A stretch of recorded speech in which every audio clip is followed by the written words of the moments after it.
கடல்னு சொன்னாலே வியப்பும் ஆபத்தும் தான் நமக்கு தோணும். அந்த கடல்ல அழகுன்னு சொன்னா அங்க வாழ்ற உயிரினங்கள் தான்.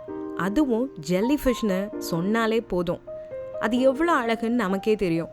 அது பார்க்க எவ்வளோ அழகா இருக்கோ அதே அளவு அதுல ஆபத்தும் இருக்கு. இது டைனோசர் காலத்துக்கு முன்னாடியே வாழ்ந்ததா சொல்லப்படுது. கிட்டத்தட்ட 650 மில்லியன் ஆண்டுகளுக்கு முன்னாடியே வாழ்ந்திருக்கு. ஜெல்லிஃபிஷ் பார்க்க கடல்ல இருக்கிற சாண்ட்லியர் மாதிரி இருக்கும். ஒரு ஐஸ் ஸ்கல்ப்சர் மாதிரி யுனிக்கா காட்சி அளிக்கும். 10,000 வகை ஜெல்லிஃபிஷ் இருக்கு. ஆனா நமக்கு சிலது தான் தெரியும். ஜெல்லிஃபிஷ்க்கு ஒரு ஸ்பெஷல் சூப்பர் பவர் இருக்கு. அது என்னன்னு இந்த வீடியோட எண்டில் பார்க்கலாம். இத பயோலூமினன்ஸ்னு சொல்லுவாங்க. அதுக்கு அர்த்தம் அதால லைட்டை மேக் பண்ண முடியும். பட் அது எதனால லைட் ப்ரொடியூஸ் பண்ணுதுன்னு தெரியல. சில ஜெல்லிஃபிஷ் ப்ளூ வேலை விட பெருசா இருக்கும், சிலது ரொம்ப சின்னதாகவும் இருக்கும். ஜெல்லிஃபிஷோட பாடி ரொம்ப சாஃப்டா இருக்கும் அண்ட் இது ஃபிஷ் வகையை சேர்ந்தது இல்லை. இது ஜெலாட்டினஸ் ஜூபிளாங்க்டன்னு சொல்லப்படுது.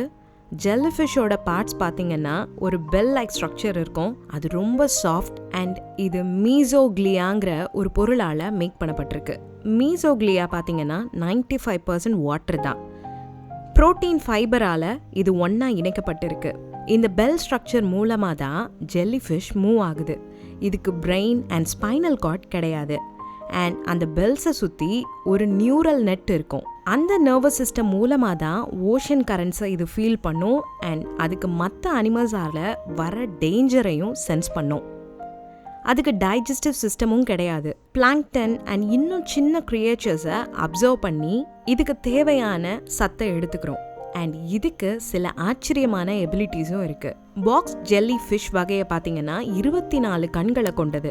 இந்த கிரியேச்சருக்கு மட்டும்தான் அதோட வியூ 360 டிகிரிக்கும் தெரியும். அதால மேற்பரப்புல என்ன இருக்குன்னு பார்க்க முடியும். ஜெல்லி ஃபிஷோட ஸ்டிங்ஸ் தான் அதுக்கு மெயினான டிஃபென்ஸை தருது. பயங்கர ஃபோர்ஸா அதோட எதிரிய இதால அட்டாக் செய்ய முடியும்.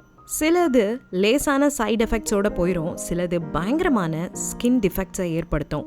ஒரு பாக்ஸ் ஜெல்லிஃபிஷால ஒரு ஹியூமனை 5 நிமிஷத்துல கொல்ல முடியும். இன்னொரு ஸ்பீஷிஸ் இருக்கு. அது கிரீன் கலர்ல க்ளோ ஆகும். அது கோவப்படுறப்போ அது நடக்கும். அதோட பாடியில கிரீன் ஃப்ளோரசன்ட் புரோட்டீன் காம்பவுண்ட் இருக்கிறதால தான் இதுக்கு இந்த கலர் கிடைக்குது. சயின்டிஸ்ட் அந்த காம்பனன்ட்ஸை எடுத்து நம்மளோட கேன்சரை கியூர் பண்ண முடியுமா ஆர் அல்சீமரை குணப்படுத்த முடியுமான்னு பார்க்குறாங்க. இன்னும் இதுக்கான ஆராய்ச்சிகள் போயிட்டு தான் இருக்கு.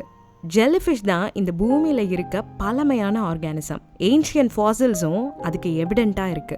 பல ஸ்பீஷியஸ் அழிஞ்சிட்டு வர இந்த நேரத்தில் ஜெல்லிஃபிஷ் கடல் ஃபுல்லாக பரவி இருக்கு.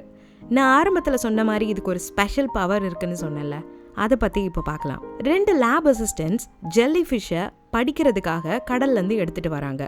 அவங்க லேபில் இருந்த டேங்க்ல அதை வச்சுட்டு அவங்க அதை மறந்துட்டாங்க. அந்த லேபில் இருந்து 2 ஜெல்லிஃபிஷும் சின்ன ஜெல்லிஃபிஷ், அடல்ட்ஸ் கிடையாது. கொஞ்ச நாளுக்கு அப்புறம் அவங்க அந்த டேங்கை பார்க்குறப்ப அங்கே சின்ன சின்ன ஜெல்லிஃபிஷ் இருக்குது அண்ட் நிறைய பேபி பாலிப்ஸும் அந்த டேங்க்ல இருந்திருக்கு. இவங்களுக்கு ஒரே ஆச்சரியம், அது எப்படி அதுக்குள்ள ரீப்ரொடக்ஷன் நடந்திருக்கும், எப்படி இது பாசிபிள்னு அவங்க யோசிச்சாங்க. அண்ட் அங்கே இருந்த மெயின் அடல்ட்ஸ் காணாமல் போயிருந்தாங்க. இவங்களுக்கு ஒரு டவுட், எப்படி இந்த குட்டிங்கெல்லாம் வந்திருக்கும் அண்ட் அதை விட அந்த மெயின் அடல்ட்ஸ்க்கு என்ன ஆச்சு அப்படின்னு யோசிச்சாங்க. அப்புறம் டெய்லி அதை நோட் பண்ண ஆரம்பிச்சாங்க. அப்போதான் அவங்க ஒரு ஷாக்கிங்கான விஷயத்தை கண்டுபிடிச்சாங்க. அந்த மெடூசா ரிவர்ஸ் ஸ்டேஜுக்கு போயிருக்கு. அதாவது நம்ம 60 வயசு ஆனதுக்கு அப்புறம் நம்ம ஏஜ் ரிவர்ஸ் ஆக ஆரம்பிச்சா, நம்ம 50 வயசு ஆகி 30 ஆகி 20 ஆகி 10 ஆகி பேபியா மாறிட்டா எவ்வளோ ஆச்சரியம் இல்லையா? அதுதான் இங்க நடந்திருக்கு. இப்படி தான் இந்த வகை ஜெல்லிஃபிஷ் இம்மார்டாலிட்டியை ஃபேஸ் பண்ணுது அண்ட் ரிவர்ஸ் ஏஜிங் கண்டுபிடிக்கப்பட்டுச்சு. இந்த செய்தி அந்த காலகட்டத்தில் ஊடகங்களில் பெரிதும் பேசப்பட்டுச்சு. அண்ட் இந்த இம்மார்டாலிட்டியை ஹியூமன்ஸ் பெற முடியுமான்னு ஆராய்ச்சிகள் நடந்துகிட்டே இருக்கு.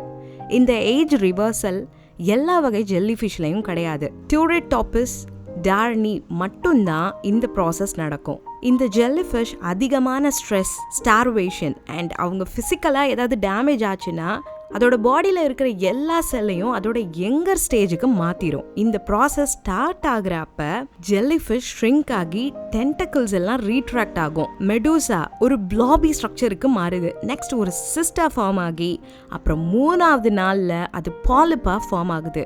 நெக்ஸ்ட் இந்த ப்ராசஸ் ரிப்பீட்ல போயிட்டே இருக்கும். இதை நல்லா புரிய வைக்க ஒரு கேட்டர்பில்லர் குக்கூனா ஃபார்ம் ஆகி பட்டர்ஃப்ளை ஆகுது.